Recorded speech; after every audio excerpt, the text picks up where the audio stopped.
Passover collections. Everybody back, man. I got it. Hello? Hello? Hey, this is motherfucking Passover collections. We want the motherfucking money. How much we talking about? You read the Passover flyer? Quit all that chit chat. Tell them how much we want. Hold on.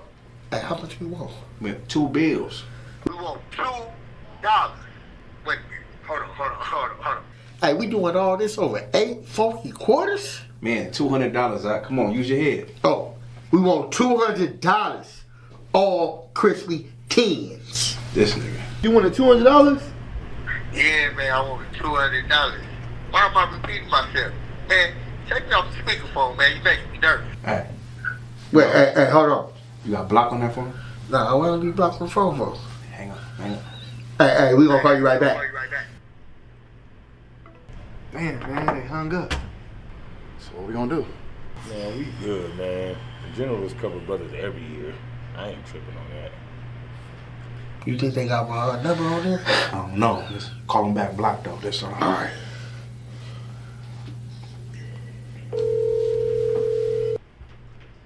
Yeah, hello? Hello? Yeah, this Passover collections again. Me and Captain Ghidorah gonna need that money by the night. Hey, you said my name. Wait, hold on. Shalakia, I ain't say your name. I ain't Destiny's Child. Hey, man. Sorry about that.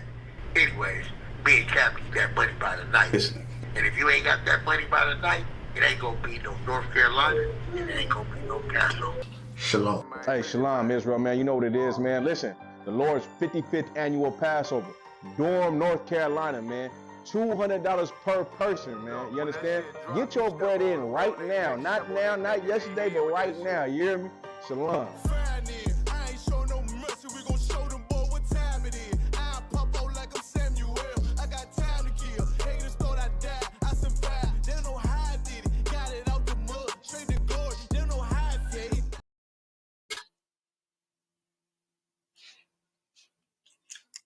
I'm a priest in the UPK. Of course my phone always ring off the hook. Hey, 1 second. Hey, Shalom. Lord of Christ? I'm a priest in the UPK. Of course you safe in here. I'm a trooper in UPK. I'm a priest in the Isupk. Of course I get checked with Sabbath service.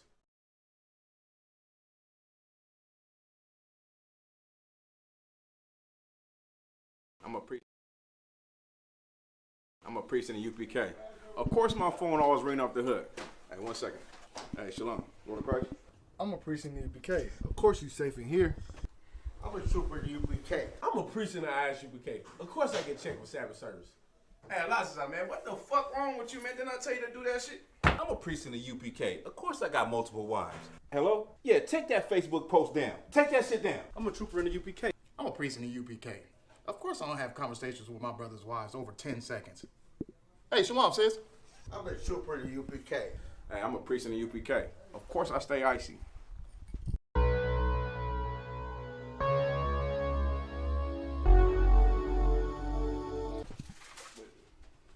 I'm a trooper in the UPK. Of course Cap made me do this.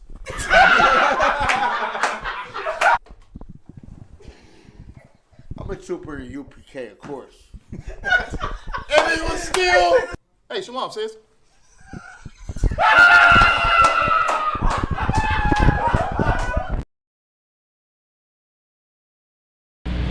Shit, man, what's good for the night though, man? Shit, I think we should go to Duke's tonight. Shit, Dukes? I'm always fucking with Dukes out there last night. I'll go again, I ain't tripping. We go to Duke's every Saturday. Man, we don't gotta go out. We can just drink at school or some shit. Nah, for real, man. We can just stay in. Like, what's up with that? This nigga. Oh, what was this? Bro, like, bro, shut the fuck up. No more plans from you. Man, let's just get some s'mores and crackers and sing Kumbaya. This nigga, you feel what I'm saying though? Like, niggas trying to go out, this nigga, ooh, it's stay inside. I want to be indoors. Weird ass shit, man. Like, God, please. God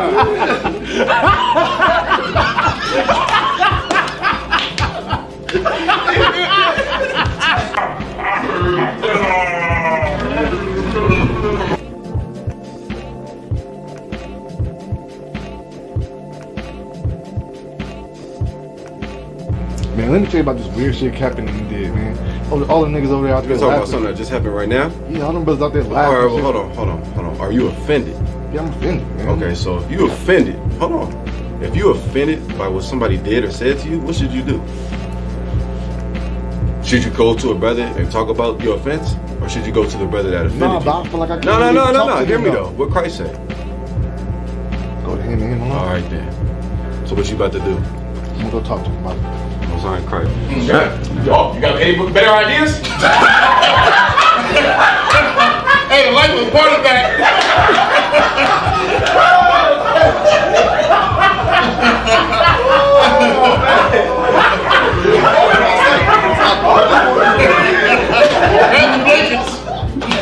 Oh my God, bro. Nigga, that's a funny nigga, man. It's like Captain Alex. It was good. I'm offended by all the jokes and stuff that y'all was doing. Really, like, I feel like y'all took it too far. Like, I ain't, I know we joke around with brothers, but I feel like y'all took that shit too far.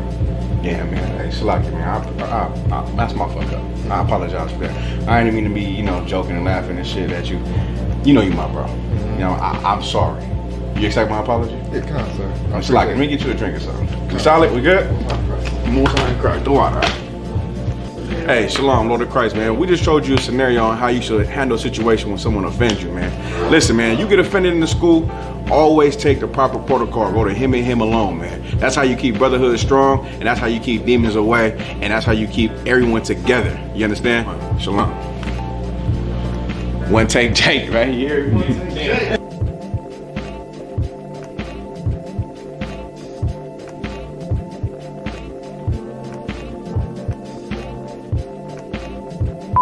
Just because you think he 13,000, man, I really don't give a fuck about none of that shit, bro. That shit be pissing me off.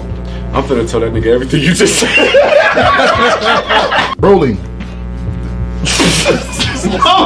Man, Captain over there making jokes about it. Nigga, that one like. No. Come back later, nigga.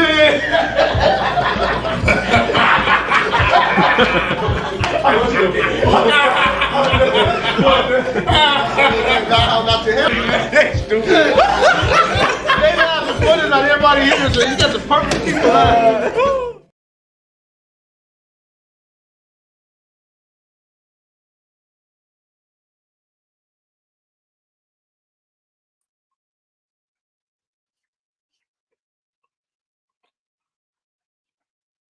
Testing 1 2. Testing 1 2.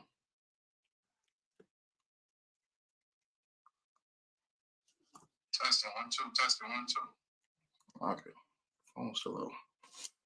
Hey, Shalom, Israel. What's going on? I got this right now. All right.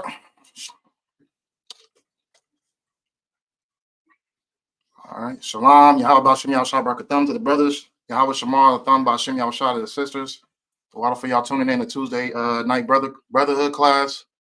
We're gonna go right into today's topic. Salakia for the tardiness. All right, so learning from your mistakes. Okay. We're gonna get right into the topic. Hey, Shalom, Kodash, UPK Kodash. Hey, Shalom Adawan, UPK Karatza. Shalom Salakia. Mathamalit Yad by Yashakar. Halak, Shalom, what's going on? Young man D, what's going on in the building? All right.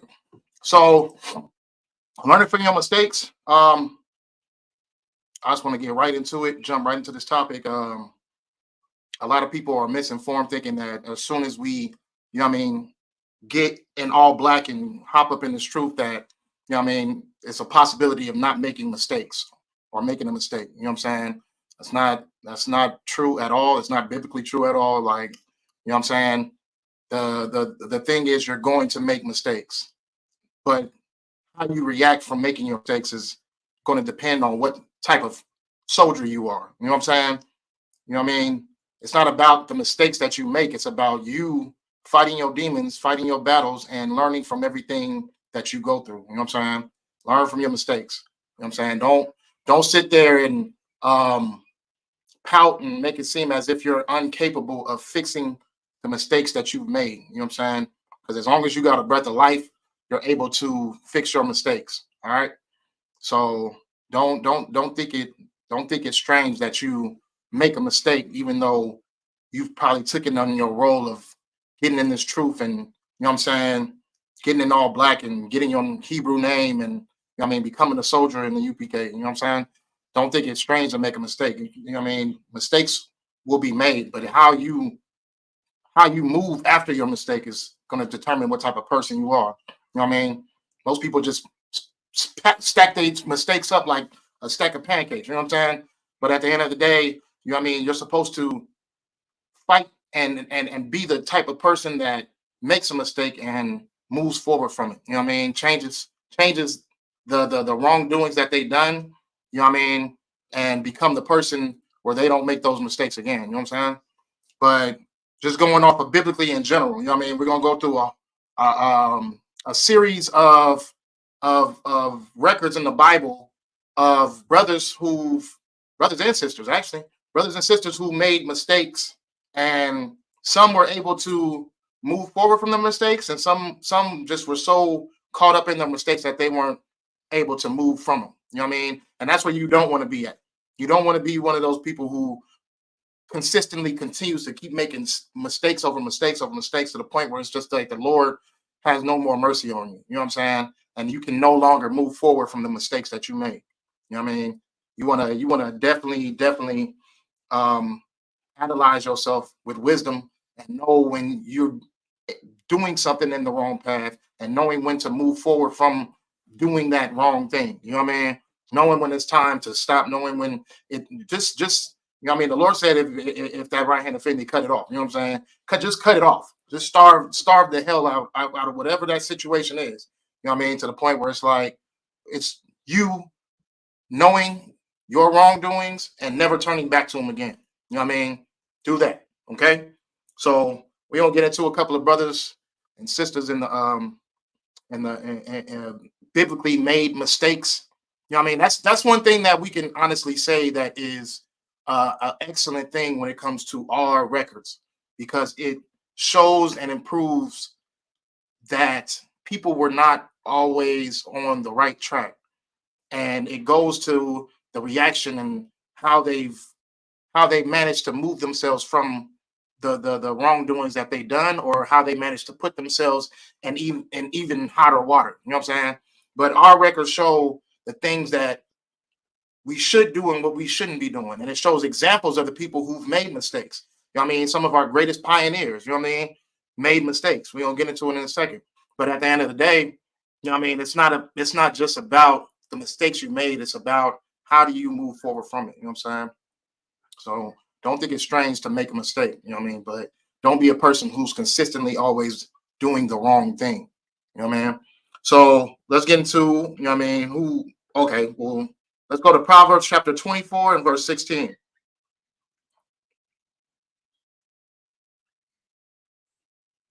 Proverbs 24 and verse 16. And it says, "For a just man falleth 7 times and riseth up again, but the wicked shall fall into mischief." So a righteous man falls 7 times and continues to keep on getting back up. You know what I mean? Don't make it seem as if, oh, because you failed or did the wrong thing, that it's the end all be all. Hey, shalom on Christ, Davion, what's going on? Salaki. Is that a warrior? Warrior, if that's you, put okay, that is you. All right, Salaki. Hey, shalom on Christ, warrior. I keep getting confused because your YouTube name. Okay, so yeah, a just man falls 7 times and gets back up. You know what I mean? No matter how many mistakes you continue to find yourself into, rise up from that. You know what I mean? Do better. You know what I mean? Do better with yourself. Do better with your reactions and how you act and what you do. You know what I mean? Don't continue to keep being that person who falls down the wrong path. All right. So let's get into it. We're gonna get into King David first. All right. So we're gonna go to the book of 2 Samuel, chapter 11. So King David, you know what I mean? Even King David made mistakes. You know what I mean? It's like it. 11, 2 Samuel 11. Oh, so like 11 and 1. Okay, so even King David, he made mistakes. You know what I mean? King David made a lot of mistakes, but at the end of the day, he wasn't like Saul. He didn't die within his mistakes. His reaction showed that he was remorseful for the things that he's done that were wrong. You know what I'm saying? Hey, Shalom Lord Christ, all the one, Officer Lahab in the building.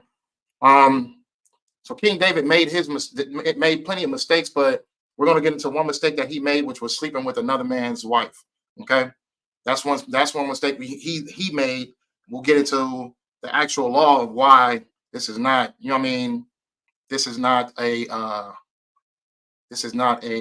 lawful thing to do, and it is not allowed within an Israelite culture. You know what I mean? And the consequences that also come with it. Okay, so let's get into it. The book of 2 Samuel, chapter 11 and verse 1. And it came to pass after the year was expired, at the time when kings go forth to battle, King David sent Joab and his servants with him, and all Israel, and they destroyed the children of Ammon and besieged Rabbah. But David tarried still at Jerusalem. So this is when we were at rule, and we had our own kingdom. And we were still in battle during the time period of David's reign. And so they're at battle with Ammon. And what David did is he sent them off to what city was this again? He sent Joab and his servants with him and all Israel, and they destroyed the children of Ammon and besieged Rabbah. Okay, Rabbah. And it says, but David tarried still at Jerusalem. So he stayed behind, and his army went to go to battle. Okay, and it came to pass in an evening tide that David arose from off his bed and walked upon the roof of the king's house.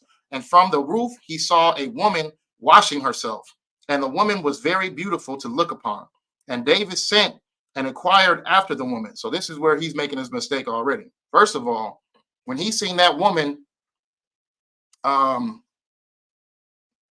pretty much bathing and naked, he should already just turn his eyes away. But he was already lusting over her. You know what I mean? And he sent for her. That's one thing. That's one of the things he did wrong. Okay. And it says, and David sent and inquired after the woman, and one said, is not this Bathsheba, the daughter of Eliam, the wife of Uriah and Hittite? And David sent messengers and took her. So he was already informed that this woman was married. He was already informed, and he was already been let known that this is a married woman. But what does he do anyways? He still sends for her, for one of his messengers to come get her. This is where he's messing up at. You know what I mean? This is where he's sinning at, because he is informed. He knows that this is a married woman. He knows that not only that, this is the wife of one of his most loyal servants. You know what I'm saying? And yet still his lust for her beauty, he still sins after her. Okay? And she came in unto him, and he lay with her, for she was purified from her uncleanliness, and she returned unto her house. So he just thought he was hitting and quitting. He thought he was just about to go just get him some real quick, and it was just gonna be all said and done with. You know what I mean? And he sent her back to her home. You know what I mean? But what happens? And the woman conceived and sent and told David and said, I am with child. So he thought he was just gonna, you know what I mean? How can I say, get his rocks off and then just that'd be it. But nope.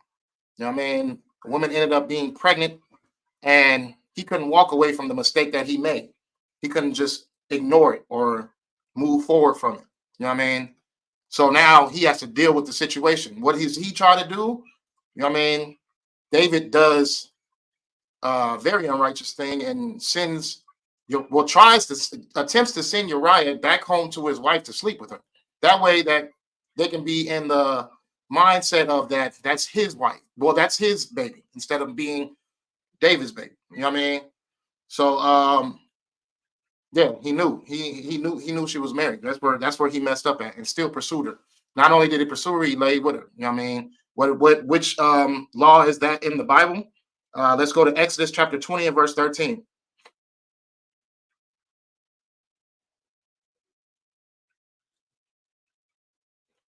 Exodus 20 and 13. And I'm just going to go all the way through from 13 all the way to 17 because David pretty much messed up on all ends of these two chapters right here, or these two verses right here. It says, "Thou shalt not kill, thou shalt not commit adultery, thou shalt not steal, thou shalt not bear false witness against thy neighbor, thou shalt not covet thy neighbor's house, thou shalt not covet thy neighbor's wife, nor his manservant, nor his maidservant, nor his ox, nor his ass, nor anything that is thy neighbor's." So this is where David messed up pretty much all around on every portion. Because what does he do? He sends Uriah to go sleep with his wife, so Uriah could be under the impersonation that he was the father of that child when David knew that the child was his. And not only that, you know what I mean? He sees that Uriah is not leaving to go be at home. You know what I mean? He's not going to go home because they're in the middle of war. You know what I mean? He's serving his kingdom.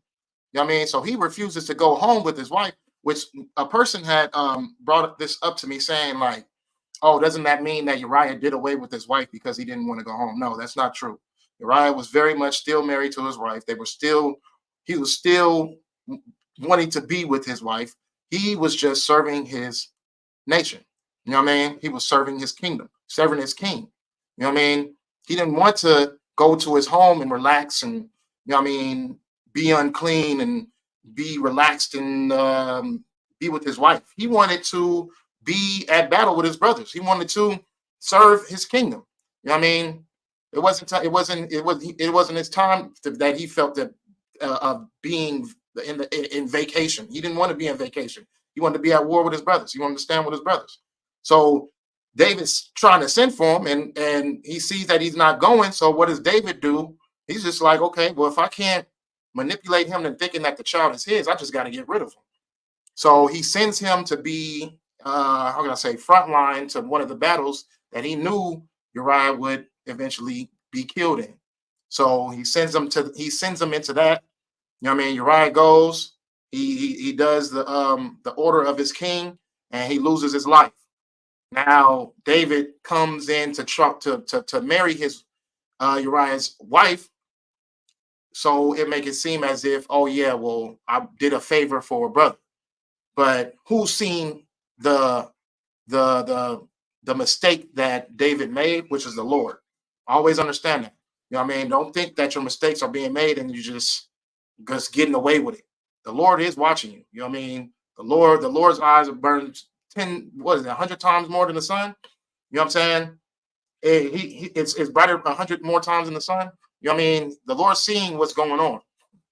And the Lord sees it, and he sends a prophet to speak to David. You know what I mean? Prophet Nathaniel. And he sends him to speak to David on this is what's going to happen. You know what I mean? The Lord knows what you did, and you're going to be punished for it. Now, is he going to take your life? No. But he's going to take your child's life. You know what I mean? You're going to grow to want to love that child. You're going to grow to want to, you know what I mean, want that child to live, and he's going to take that child's life because of the life that you took and the mistake that you made in your fornication. Sees everything, gets report. Okay. So, all right. So David thought he got away with the mistake that he made or the unrighteous acts he's made, but he doesn't. The Lord sees it. The Lord sends his prophet to let him know he's going to be punished for that. Amen. So what happens? The child, David goes into a deep depression.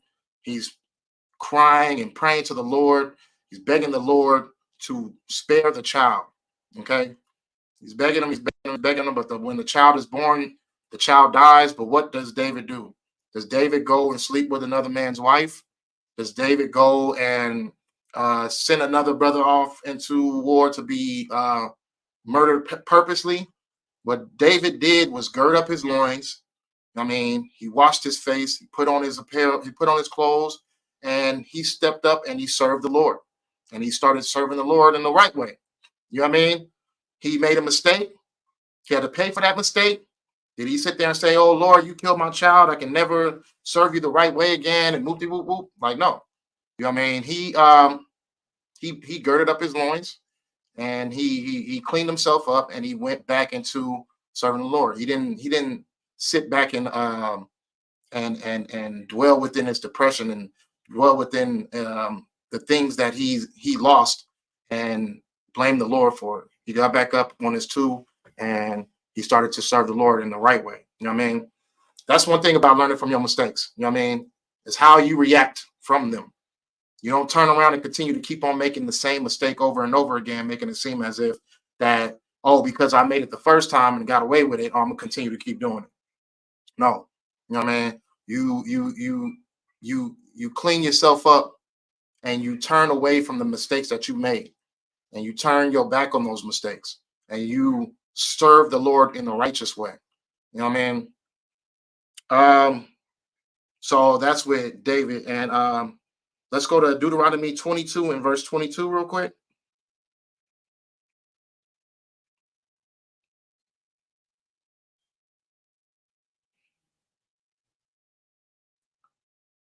Deuteronomy 22 and verse 22. Let's see. This is speaking about laying with another man's wife and the punishment that comes with it. The book of Deuteronomy chapter 22 and verse 22. If a man be found lying with a woman married to an husband, then they shall both of them die. Both the man that lay with the woman and the woman, so shalt thou put away evil from Israel. So they'll both the consequences of sleeping, well, adultery, you know what I mean? Thou shalt not commit adultery. The consequences of a married woman sleeping with another man is death. Consequences of a man sleeping with a married woman is death. You know what I mean? And that's what that situation led into, was the death of that child, because, you know what I mean, of the mistake that David made. You know what I mean? And David was still king, you know what I mean? And he was still had to do his job as king, and he just had to take the consequence on the chin, because every mistake comes with a consequence. You got to understand that. But you can move on from that mistake. You can move on from that consequence as long as you still have a breath of life in you. But sometimes you won't have the breath of life in you, because we know what the consequence of sleeping with a married woman is, and that is both of them shall be put to death. So maybe you won't be able to get a chance to be able to turn from your mistake. You know what I mean? Because your sin was just too great. It just got to the point where it's just like, you know what I mean? You was probably sleeping with another man's wife and he busts in, sees what happened, and then boom. You know what I mean? Both of y'all gone. You know what I mean? But that's a mistake that's the consequence that comes with it. All right. So let's keep going. Now let's go to 1 Kings chapter 11 and verse 1. Okay, so I just kind of want to go into the mistakes that were made, and also the law that was written, because with knowledge, you know what I mean, you would know not to make a mistake. With wisdom, you would know not to make a mistake. With knowledge, you would know not to make a mistake. So this is the knowledge of the Bible that's telling you why you shouldn't do certain things, or the things that you shouldn't do. Okay. So where we at? We have 1 Kings 11 and 1. Let me get to it real quick. Okay. So now we're going to go to King David's son, King Solomon, when he's at rule, when he's king. You know what I mean? Because even kings can make mistakes. But the thing about it is, the best thing about it is that our king didn't make a mistake. You know what I mean? That's why Christ was able to be the perfect sacrifice, because he didn't make mistakes. And he was able to learn not to make mistakes because of reading through the scriptures. What the forefathers before us did, and the things that they've done that they weren't supposed to do. And he was able to know, okay, prophecy and instruction. You know what I'm saying? So that's how he was able to avoid making mistakes, because of the things that brothers went through in the Old Testament. You know what I mean? Or the Apocrypha. And this is we're going to go to King Solomon right now. Okay.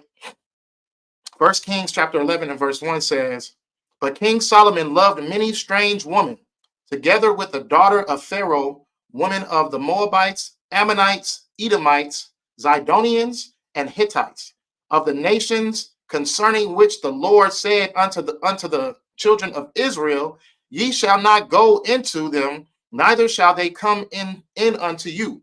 For surely they will turn away your heart after their gods." Solomon clave unto these in love, and he said he had 700 wives, princesses, and 300 concubines, and his wives turned away his heart. So it's already gave the warning, like in the Bible, of why you shouldn't do these things. But Solomon went about anyways and slept with heathen women that were not of the nation of Israel, as this chapter is saying, because the Lord wanted us to stay within our own tribes. You know what I mean? He wanted us to procreate within our own tribes. He didn't want us sleeping with strange women. There's many different records in the Bible of the detriment of sleeping with a heathen woman. We'll get into one in a little bit as well. But right now with King Solomon had many wives, but him having many wives was not where he, you know what I mean, sin. And it's not explaining him having many wives as a sin. It's explaining that him having strange women, heathen women, is where he sinned. You know what I mean? He should have kept his wives within his own nation. Okay. So it's saying that the consequences that they're going to turn you away, turn you away from me, because heathen people have their own gods. They have their own culture. You know what I mean? They have their own ways of living and ways of thinking. And when you procreate with them, they're going to raise your children up to be in that same predicament. You know what I mean? So let's go to Deuteronomy chapter 7 and verse 1. Deuteronomy 7 and 1. Deuteronomy 7 and 1 through 4.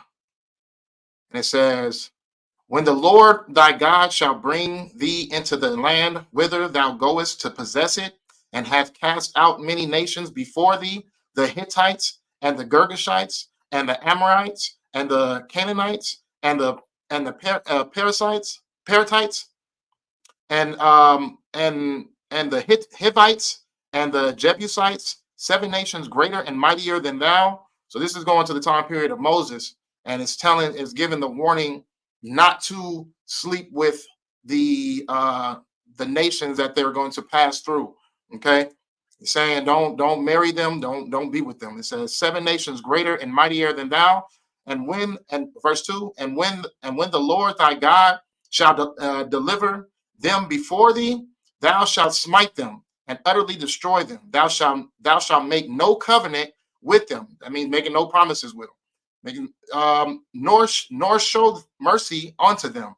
Neither shalt thou make marriages with them. Thy daughter thou shalt not give unto his son, nor his daughter shalt thou take unto thy son. For they will turn away thy son from following me, that they may serve other gods. So this is already a warning already as it is. Okay. So will the anger of the Lord be kindled against you and destroy thee suddenly. And that's what happened with Solomon. You know what I mean? Solomon got old, he got weak. You know what I mean? And he started to build temples for his wives' gods. Okay. So he was given a place of worship for the gods of his wives. And that already at that already is just the ultimate sin. You know what I'm saying? He's serving different gods. His heart turned away from God, and he's serving different gods because he was under the weakness of his wives. You know what I'm saying? And he put himself in submission to their request, which was to build temples for them. Okay. Let's keep it going. So that's King Solomon. All right, King Solomon. But did King Solomon, you know what I mean, did he die right away? No, he died of old age. But all in all, his consequence was that the kingdom was going to be torn into. Well, we was going to lose our kingdom. That was one thing, because not only was Solomon and them serving those false idols, it was the people as well. You know what I mean? But the kingdom was going to be torn. So it's going to, now we have the southern kingdom and the northern kingdom because of the what Solomon was doing. And then we were at war with each other. Okay. And the generations to come, that's how we lost the kingdom. You know what I'm saying? Not only just because of Solomon's mistake, but idol worship and just, you know what I mean, taking God as a joke. You know what I mean? So that's Solomon's mistake. Solomon made his mistake by sleeping with heathen women. His father made his mistake by sleeping with a married woman. And now let's keep going. Okay, so who's next? Let's see. All right, so we're gonna get into the first king. And it's another king as well. Well, there's, you know what I mean? We're gonna go into King Saul. So we're gonna go to 1 Samuel chapter 15 and verse 3. Now, King Saul made a lot of mistakes. But King Saul, unfortunately, had to die within making his mistakes. Not only the kingdom was stripped away from him, and God chose David to rule the kingdom, but he also, he was doing some wild stuff. He was going to go trying to talk to Samuel as he was dead. So he went to go see a medium, which is also breaking the law. All that sorcery, all that stuff like that, that's breaking the law. And then what else did he do? He had hatred for his brother. He was envious of his brother, which was King David. And he sought to kill King David. He sought to kill his own brother. Saul was just messing up. He was messing up a lot. But here's one of his mistakes that he made also, which really was the end all be all for the Most High God. He was just like, all right, now I gotta take away this kingdom from this man, because Saul shows also coveted. He was a covetous also. He showed greed. You know what I mean? He showed a lot of greed, and he was given a direct order by God to do something, and he broke that order and did what he wanted to do because of his greed. And this is where God takes away the kingdom from him. So let's get into it. It's going to be 1 Samuel's chapter 15 and verse 3. And it says, this is the Lord giving Saul his instructions of what he's supposed to do. It says, now go and smite Amalek and utterly destroy all that they have, and spare them not, but slay both man and women, infant and suckling, ox and sheep, camel and ass. And Saul gathered the people together and numbered them in Telaim, 200,000 footmen and 10,000 men of Judah. So God has given this order to Saul to go and kill the Amalekites. So he gave him that order to do that is because of the trespass that Amalek did against Israel when we were passing through their land, right? When Moses and them were passing through their land, the Amalek, their nation, waited for them to pass, and they attacked Israel from the rear, which is where all of the old women, where the children, all of the feeble people were. You know what I mean? People that are not soldiers and able to protect themselves. They did something very reckless and very cowardly and waited for them to pass and attack them from the rear. So they're attacking women, they're attacking children, they're attacking old, elderly. They did an ultimate trespass against Israel. So this was their consequence to that situation, because the Lord doesn't forget. You know what I mean? And he's going to get his vengeance regardless. So he made that order for Saul to go and kill women, children, babies, whatever it is, just completely wipe them off. Also, goats, camels, whatever it is, utterly destroy them and keep nothing of them. You know what I mean? Utterly wipe them off of the face of the earth. That's what he was supposed to do. But Saul, you know what I mean, showing his greed, he doesn't do that. He keeps the good things that they have, the good lamb, the good goat, the good treasures, and he also keeps the king alive. You know what I mean? But the Lord ordered for them to be utterly destroyed. Okay, and if you scroll down to verse 10, we don't get into the Lord just being fed up and taking this kingdom away from Saul. All right. And it says on verse 10, it says, "Then came the word of the Lord unto Samuel, saying, It repenteth me that I have set up Saul to be king, for he is turned back from following me, and have not performed my commandments. And it grieved Samuel, and he cried unto the Lord all night." The only reason it grieved Samuel because Samuel is the one who put Saul in order. Samuel loved Saul. And he's the one that put him in place to be king. All right.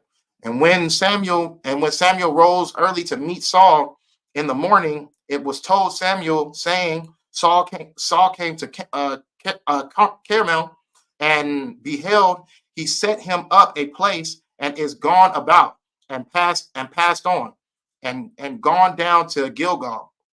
And Samuel came to Saul, and Saul said unto him, Blessed be thou of the Lord, I have performed the commandment of the Lord.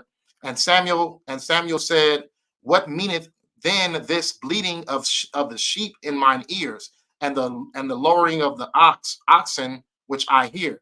So Samuel's just pretty much exposing Saul for what he did wrong, which God said utterly destroy him, and yet he's saying, like, what is this bleeding in my ear? Why do I hear oxen and all these type of different animals and things of that nature? Everything should be dead. Everything should be gone. But he just informed them like he didn't do what God truly said. You know what I mean? And it says, and Saul said, they have brought them from the Amalekites. Amalekites. I keep on messing that word up. I don't know why. For the people spared the best of the sheep and of the oxen to sacrifice unto the Lord thy God, and the rest we have utterly destroyed. Then Samuel said unto Saul, Stay, and I will tell thee what the Lord hath said to me this night. And he said unto him, Say on. And Samuel said, When thou waste little in thine own sight, waste thou not made the head of the tribes of Israel. And the Lord anointed thee king over Israel. And the Lord sent thee on a journey, and said, Go and utterly destroy the sinners of the Amalekites, and fight against them unto they be consumed. Wherefore then didst thou not obey the voice of the Lord, but didst fly upon the spoil, and didst evil in the sight of the Lord. So we're seeing what is going on with the consequence that's going to come to Saul, and why it's going to come. Okay, because he did evil on the side of the Lord. He did not follow the order completely, and for that, his kingdom the Lord went to go find a new king more righteous than Saul was, and that's when he gets King David. Okay, so that's where Saul made his mistake at. Okay, he made a lot of mistakes actually, but that's one of them, and that was the mistake that he made, that ultimately came to the demise of him as well, because in his despair of losing the kingdom, he does a whole bunch of unrighteous things, especially to David. You know what I mean? And then it just ultimately leads to not just him dying, but also his sons as well. Okay, so let's keep it going. So the mistakes that you can make could ultimately lead to your death. So don't get into the habit of making mistakes. Get into the habit of fixing your mistakes. It's like it.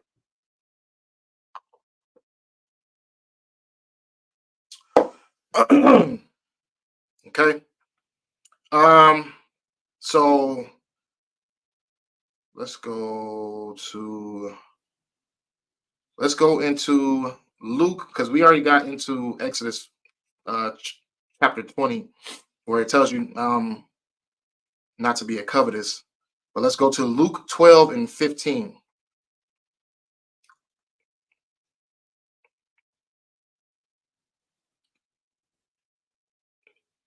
Okay. And the book of Luke chapter 12. It's like it.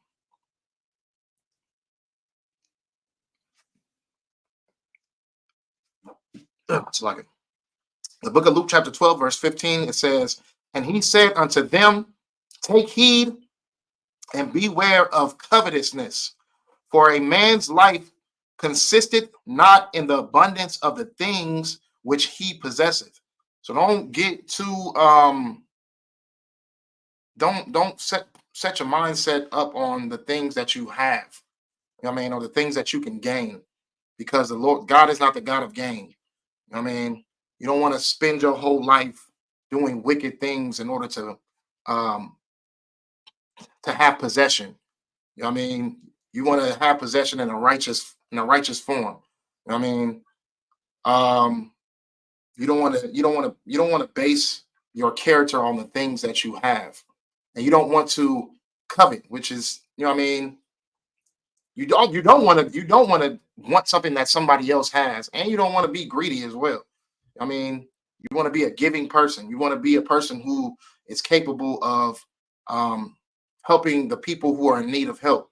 You don't want to be the person that's always keeping for themselves and taking from those who are less fortunate. You know what I mean? You want to be the person who's able to give to the less fortunate. Okay? So setting your mind to that is ultimately going to lead into your demise as well. All right? So next up, let's see. All right, let's go to Judges. Judges 16 and 1. Now we're going to get into that man Samson and what his mistakes were. Okay?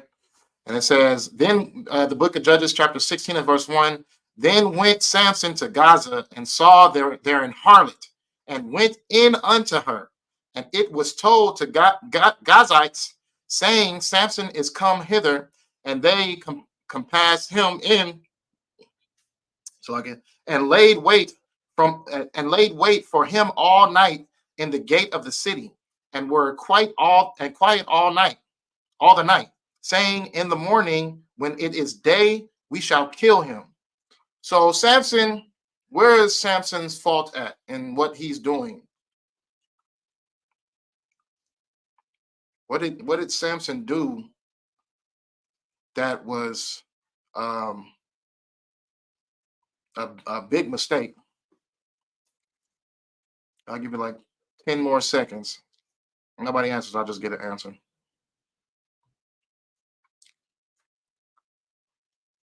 All right. All right. So what Samson does is, first of all, he does two things wrong. First of all, he lies down with a heathen woman. You know what I mean? He's laying down with a Philistine. You know what I mean? And not just that, he's sleeping with a whore. He's lying down with a harlot. You know what I mean?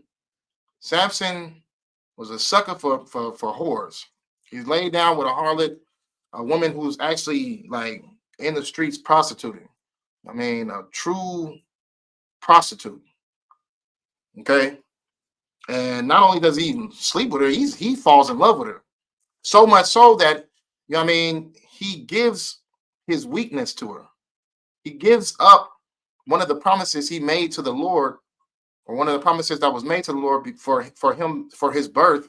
He gives it to a woman who is not only from another nation, but she's also a prostitute. Okay. And what do we know about not sleeping with prostitutes? The book of Leviticus, chapter 21 and verse 7.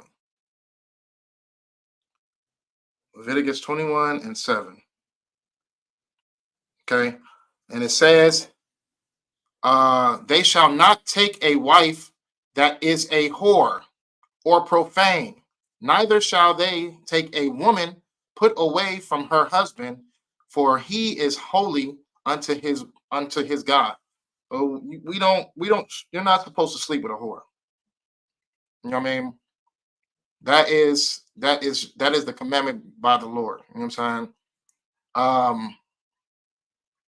And we already went into Deuteronomy, and when it's saying not to sleep with strange women as well. You know what I mean? He was not able to move forward from. You know what I mean? The mistakes that he made, it wasn't like it was the first mistake that he made. He had a chance to be able to stop sleeping with heathen women and sleeping with whores, but he made the same mistake again, which ultimately left into his demise. And he ended up having to lose his life because of the mistakes he made. Like I said, don't allow your mistakes to multiply. You know what I mean? Learn from your mistakes and move forward from it, because there's no telling how long God's mercy and God's grace is going to last on you. It's going to get to a point where eventually you're going to have to understand the consequences of the things that you're doing. And these brothers had to learn the consequences of the things that they were doing. King Saul lost his life. Samson lost his life. Well, Solomon lost his kingdom. David, you know what I mean, lost his child. Then you're gonna have to pay for the mistakes that you make. Don't allow your mistakes to multiply though. Don't allow them to cycle. You know what I mean? Break that cycle and utterly destroy anything that you've done that you know that you were in the wrong with.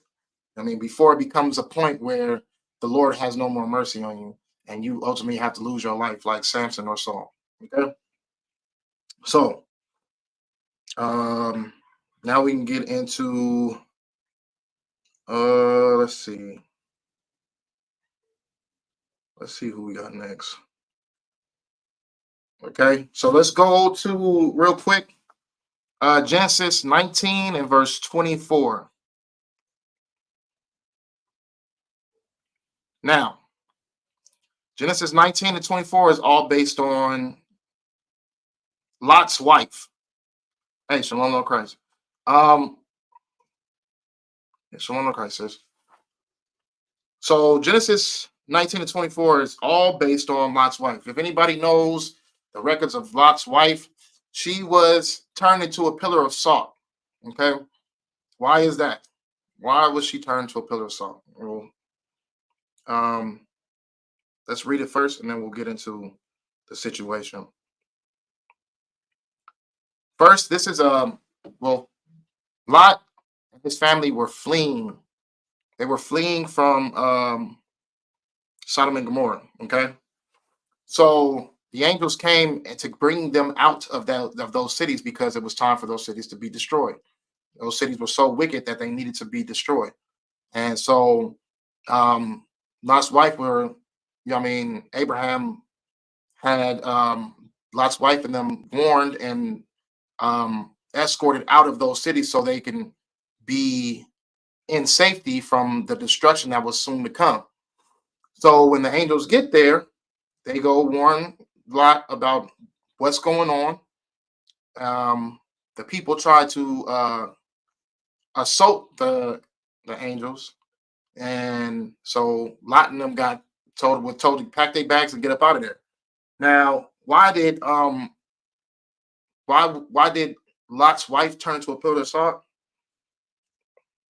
let's read the record first, and then we'll get into it. So 19 and 24. 19 and 24 says, "Then the Lord rained upon Sodom and Gomorrah brimstone and fire from the Lord out of heaven, and he overthrew those cities and all the plain and all the inhabitants of the cities and that which grew upon the ground. But his wife looked back from behind him, and she became a pillar of salt." Now the Lord instructed that don't look back. Don't look back on what's happening to that city. Move forward and don't look back. That was an instruction, but she disobeyed that instruction and looked back anyways and was turned to a pillar of salt. Okay, this is the thing. Why did she look back? It's because she was looking back on the things that she loved and was used to. You know what I mean? Mind you, 2 daughters left with Lot and them. You know what I mean? 2 daughters left, but Lot had 4 daughters. You know what I mean? He still had 2 daughters that were still in that city because they decided not to leave with their husbands. So she's looking back at all that. You know what I mean? She's looking back on the things that she's losing when the Lord instructed not to look back. Okay? And that was her instruction. And she disobeyed those instructions. So she made a mistake that ultimately cost her life as well, because there wasn't no second chance after that. It wasn't no, oh yeah, time for me to get it right. She just lost her life instantly. Okay? And that's what we want to avoid. Making mistakes to the point where we lose our life. You know what I mean? That's why it's a warning to the people to learn from your mistakes and move forward. Don't continue to keep your mistakes going. Go to Proverbs chapter 24 and verse 1.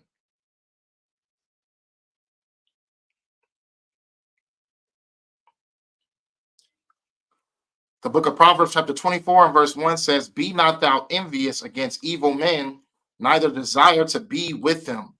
So within her desire to being with the wicked, she ultimately loses her life, because the wicked were being judged, and it was said to not look back.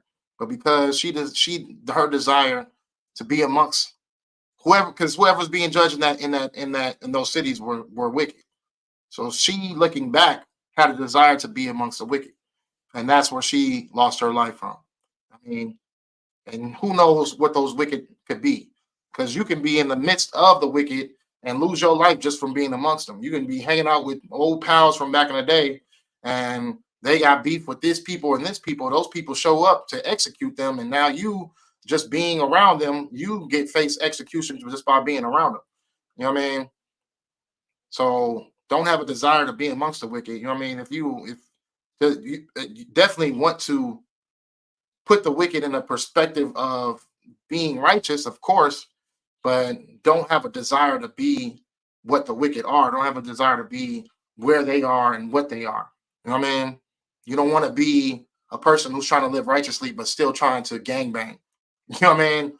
Because then you're just putting yourself in a position of judgment that gangbangers receive, which is either jail or death. Okay? So don't put yourself in that atmosphere, and don't put yourself in that perspective of the wicked. I mean, because you might end up facing the same judgment that those wicked have. Okay. So one more precept, and that's going to be Ephesians chapter 4 and verse 22.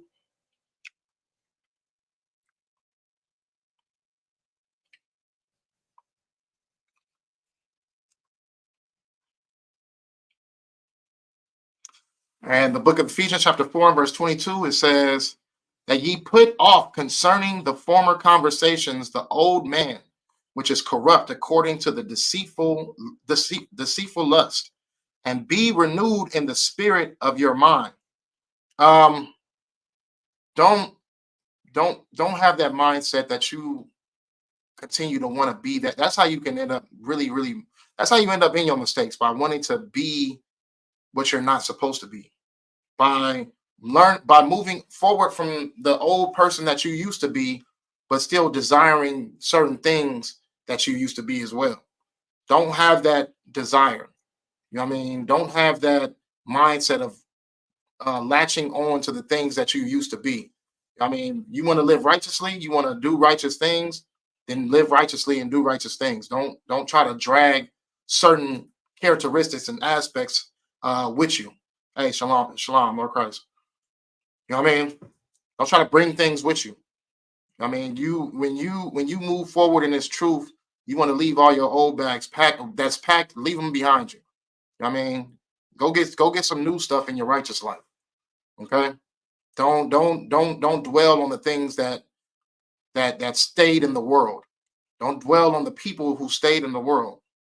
Don't put yourself in perspective of dealing with worldly people and them making you feel as if the other side is much better, because it's not. You know what I mean? The grass is not greener on the other side. To live lawlessly and to live without instruction is not greater on the other side. You're going to lose your life eventually. You know what I mean? So dropping your sword and stepping back into the ways of the world is ultimately going to get you killed. You're supposed to kill off the old man and leave that old man behind. Those things that used to be are gone now. You know what I mean? And all you can do is build from your righteous perspective. And then the things that you receive in your righteous life will be things that are sent from the Most High. You know what I mean? And those things are the things that you actually want. You don't want those things that can fade away and can leave so easily. You want those things that actually have some value to them and have some substance. You know what I mean? Those righteous things. Because the Lord's not going to give you anything that's unrighteous. Okay? But if I got any questions, I could put it in the chat. If not, we can just end the class with that. So I'll give it like a minute or two. Any questions or anything like that? When we went over about learning from your mistakes, not allowing your mistakes to multiply, not allowing your mistakes to be so great that the Lord decides to take your life for it. You know what I mean? That's pretty much all we locked in on. Seeing that there is no questions, we're gonna close it out. Saying shalom, Yahweh Bashem Yahshua Barakathum to the brothers. Shalom, Yahweh Shamar, Latham Bashem Yahshua to the sisters. The water for y'all tuning in.